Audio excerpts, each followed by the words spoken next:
अखिल भूमंडलीय सर्व शिरोमणि मुनि समाज के संस्थापक आदि मुनीश्वर योगेश्वर सद्गुरुदेव शिव मुनि महाराज की जय। उपस्थित साधु सज्जन वृंद, संत वृंद, साधक वृंद, आध्यात्म ज्ञान के जिज्ञासुओं और प्रेमियों, आप सबको मेरा कोटिशः नमन, सप्रेम जय जीव। तो आत्मज्ञान की चर्चा चल रही है, अस्तेय के विषय में चर्चा हो रही है। तो अस्तेय का मतलब होता है चोरी नहीं करना, है ना।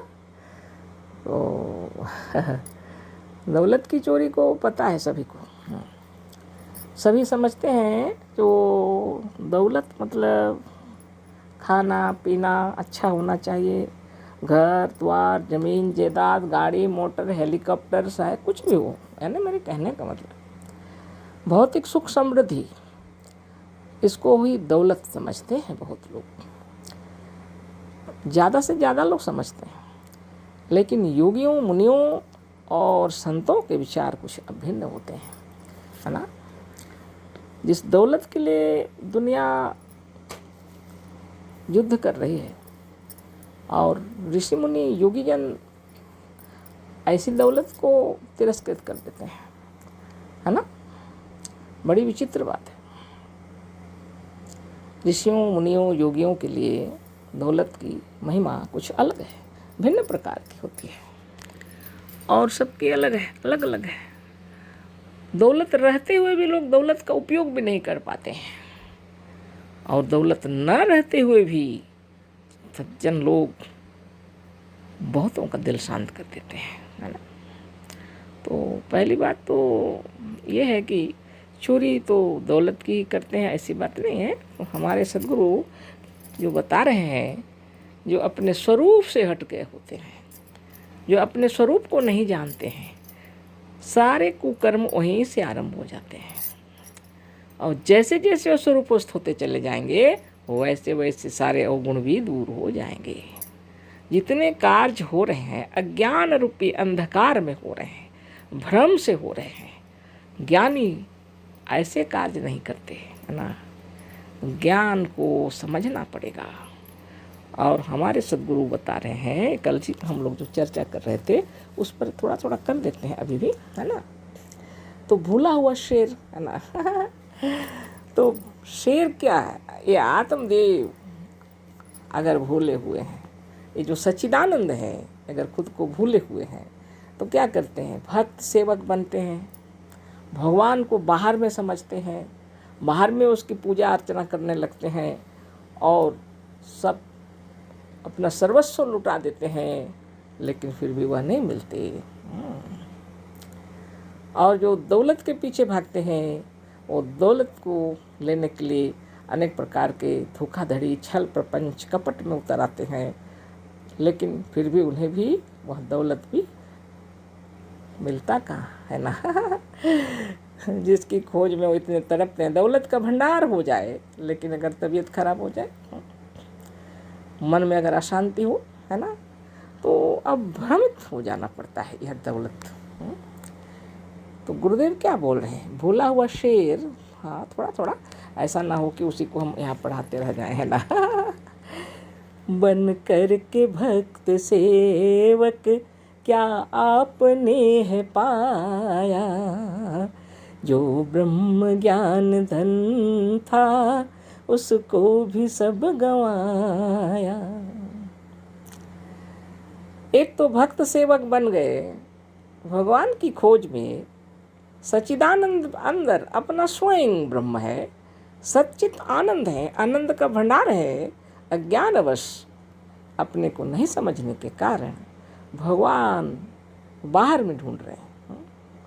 बड़ी विचित्र बात है, बाहर में भला भगवान कहाँ। लेकिन अज्ञान में लोगों की वाणी जब हम लोग सुनते हैं तो उसी अज्ञान में भटक जाते हैं और समझने लगते हैं कि ईश्वर बाहर में है। हम ईश्वर हैं ऐसा तो कोई बताएगा नहीं, आप ईश्वर हैं ऐसा तो कोई बताएगा नहीं। सद्गुरुदेव शिव मुनि महाराज की जय, जिन्होंने इतना सुंदर ज्ञान दिया। तो इस ज्ञान को ब्रह्म ज्ञान कहा जाता है, जो खुद को जानते हैं, अपने आप को जानते हैं, आत्मदेव को जानते हैं, इसको ब्रह्म बल, ब्रह्म धन, ब्रह्म ज्ञान सब बोल सकते हैं हम लोग। तो भक्त सेवक बनने पर भी भगवान नहीं मिलते, वरन क्या होता है, हमारा जो ब्रह्म ज्ञान है वह भी लुप्त हो जाता है, वह भी गंवा देते हैं हम लोग, उसको भी खो देते हैं, है ना। दोनों तरफ से देखना पड़ेगा। दौलत के लिए, सुख शांति के लिए लोग चोर, लंपट, गुंडे, बदमाश, चोरी चकारी सब करने लगते हैं, झूठ बोलते हैं, धोखाधड़ी करते हैं, ये सब कुछ करते हैं, दौलत भी आ जाता है, लेकिन क्या सच्ची शांति मिलती है? वो बहुत विचारणीय बात है। जो ब्रह्म ज्ञान था वह तो समाप्त हो गया, जो ब्रह्म ज्ञान था वह तो समाप्त हो। लोग दुखी रहते हैं बहुत ना, धन के लिए दुखी हो, विषयों के दास बनकर, अज्ञान में पड़े हो, निज रूप को भुलाया। बड़ी बात है, धन के लिए बहुत दुखी और विषयों के दास बनकर, है ना। क्या करें? अच्छा साबुन होना चाहिए, अच्छा सेंट होना चाहिए, अच्छे वस्त्र होने चाहिए, अच्छे भोजन होने चाहिए, रहने के लिए, बैठने के लिए, सोने के लिए जगह अच्छी होनी चाहिए, ये तो सभी चाहते हैं। लेकिन कमाएंगे कैसे? शारीरिक, मानसिक, बौद्धिक परिश्रम के द्वारा सच्चाई और ईमानदारी से धनोपार्जन करेंगे। जो हमारी इच्छा के अनुसार हमको रहना है तो सच्चाई और ईमानदारी से धनोपार्जन करेंगे और ऐसा कार्य करेंगे जिससे हमारा और दूसरे का भी उपकार हो। अगर हम ऐसा धनोपार्जन करते हैं तो फिर कोई तकलीफ की बात नहीं है। आप फूलों की सेज पर सो सकते हैं, कोई बड़ी बात नहीं है। आप जो मन चाहे आनंद से भोजन बनाएं, खाएं, है ना, खिलाएं, है ना।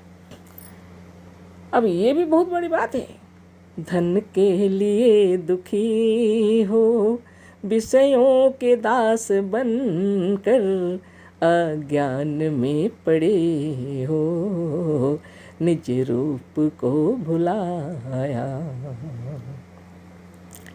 अपने को तो भूल गए, दौलत के पीछे दौड़ रहे हैं। चोरी, झूठखोरी, घूस, क्या क्या हम अगर करने लग जाएं, है ना, कहीं शराब की दुकान खोल दिए, क्या क्या कर बैठे, तो फिर क्या कहें, यह दौलत, क्या हमें शांति मिलती है? कर्म प्रधान विश्व करी राखा, जो जस करे सो तस फल चाखा। सारा विश्व ही कर्म प्रधान है, कर्म ही सर्वश्रेष्ठ है, उसके पीछे आते हैं दौलत। अगर कर्म अच्छा है तो सब कुछ ठीक है ना। कर्म प्रधान विश्व करी राखा, जो जस करे सो तस फल चाखा। जो जैसा कर्म करता है वैसा ही फल पाता है। शारीरिक, मानसिक, बौद्धिक परिश्रम के द्वारा सच्चाई और ईमानदारी से धनोपार्जन करते हैं तो अच्छा से हम लोग रह सकते हैं, सबको अच्छा खाना खिला सकते हैं, खुद भी खा सकते हैं, अच्छे अच्छे संग हमारे चला सकते हैं, है ना। बहुत बड़ी बात है। साईं इतना दीजिए जामै कुटुम्ब समाए, मैं भी भूखा ना रहूं, साधु न भूखा जाए। अब सोच में पड़ गए होंगे कि विश्व माधुरी जी भी साईं की पूजा कर रहे हैं, है ना। भगवान आप सबको मेरा कोटि कोटि नमन, है ना। जो साईं सदगुरु बता के गए हैं वो तो सबके भीतर विराज रहे, है ना। और कबीर दास जी, संत कबीर भी इसी साईं को जानते थे जो अपना अंतरात्मा है ना।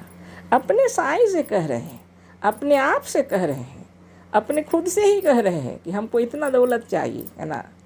साईं इतना दीजिए जामै कुटुम्ब समाए, जितना धन हमको चाहिए इतना ही दीजिए मेरे आत्मदेव, मेरे साईं, जिससे मेरे परिवार का भरण पोषण हो अच्छा से, है ना। जामै कुटुम्ब समाए, सारे परिवार का भरण पोषण हो। मैं भी भूखा ना रहूं, साधु न भूखा जाए। मैं भी भूखा ना रहूं और साधु भी भूखा ना जाए।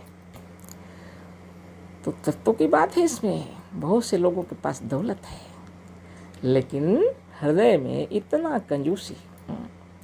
अपने बच्चों के लिए अपने बच्चों के लिए खर्च कर सकते हैं, अपने पतिदेव के लिए, अपनी पत्नी के लिए इतना अपने माँ बाप के लिए कर सकते हैं, है ना। लेकिन कुछ लोग इतने कंजूस होते हैं कि अपने सास ससुर, माँ बाप या ससुर या ननंद या देवर, ऐसे लोगों के लिए खर्च करने के लिए पैसे नहीं हैं। तो ये क्या दौलत है? लाखों करोड़ों रुपए हैं, दौलत की कमी नहीं, लेकिन दिल में विकार है ना। सदगुरु कहते हैं सारे विकारों को धो डालो। कबीर भी वही कह रहे हैं। अब तो ये हो गया कंप्लीट। अगले वाले बोल रहे हैं, है ना। सब प्रेम जय जीव।